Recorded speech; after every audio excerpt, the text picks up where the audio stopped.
ರಾಮನಿರ್ದಂದು ರಾವಣನೊಬ್ಬ ನಿರ್ದನಲ, ಭೀಮ ನಿರ್ದಂದು ದುಶ್ಯಾಸನನೋರ್ವನ್.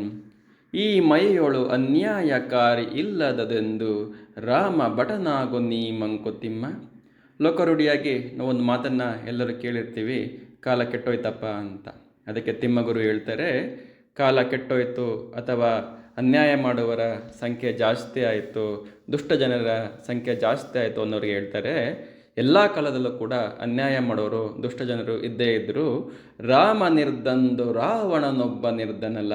ಅಂದರೆ ತ್ರೇತಾಯುಗದಲ್ಲಿ ರಾಮ ಇದ್ದ ಸಮಯದಲ್ಲಿ ಅವನು ಒಳ್ಳೆಯ ಗುಣಗಳ ಒಂದು ಮಾದರಿ ರಾಮ.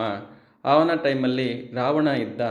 ರಾಮನ ಕೂಡ ಒಳ್ಳೆಯ ಜನರಾದ ಲಕ್ಷ್ಮಣ, ಸೀತೆ, ಶತ್ರುಘ್ನ, ಭರತ, ಆಂಜನೇಯ, ಸುಗ್ರೀವ, ವಿಭೀಷಣ ಹೀಗೆ ಮುಂತಾದ ಜನರು ಕೂಡ ಇದ್ದರು.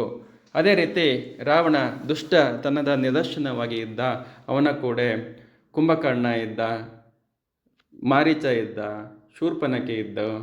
ಅದೇ ರೀತಿ ದ್ವಾಪರ ಯುಗಕ್ಕೆ ಬಂದರೆ ಭೀಮ ನಿರ್ದಂದು ದುಶ್ಯಾಸನೋರ್ವನ್. ಭೀಮ ಅಥವಾ ಪಾಂಡವರು, ಶ್ರೀಕೃಷ್ಣ ಒಳ್ಳೆಯ ನಿದರ್ಶನವಾಗಿ ಇದ್ದರು. ಅದೇ ರೀತಿ ದುಶ್ಯಾಸನ, ಕೌರವರು, ದುರ್ಯೋಧನರು ಕೂಡ ದುಷ್ಟರಾಗಿ ಆ ಸಮಯದಲ್ಲಿ ಇದ್ದರು. ಈ ಮೈಯೊಳು ಅನ್ಯಾಯಕಾರಿ ಇಲ್ಲದದೆಂದು, ಈ ಮೈಯೊಳು ಈ ಭೂಮಿಯಲ್ಲಿ ಅನ್ಯಾಯಕಾರಿ ಇಲ್ಲದದು, ಅನ್ಯಾಯ ಮಾಡುವಂತಹ ಜನ ಇಲ್ಲದೇ ಇರುವಂತಹ ಸಮಯನೇ ಇಲ್ಲ. ದುಷ್ಟ ಜನರು ಎಲ್ಲ ಕಾಲದಲ್ಲೂ ಇದ್ದೇ ಇರ್ತಾರೆ. ರಾಮ ಭಟನಾಗು ನೀ ಮಂಕುತಿಮ್ಮ. ಅಂದರೆ ನಾನೇನು ಮಾಡಬೇಕಪ್ಪ ಹಂಗಾದರೆ ಅಂದರೆ ಸಜ್ಜನರ ಸಂಘವನ್ನು ಮಾಡು, ರಾಮ ಭಟನಾಗು. ಅಂದರೆ ರಾಮ ಒಳ್ಳೆಯತನದ ಒಂದು ಮಾದರಿ, ಅವನ ಗುಂಪಿಗೆ ನೀನು ಸೇರಿಕೋ, ಸಜ್ಜನ ಸಂಘವನ್ನು ಮಾಡಿಕೋ ಅಂತ ಇಲ್ಲಿ ಹೇಳ್ತಾರೆ.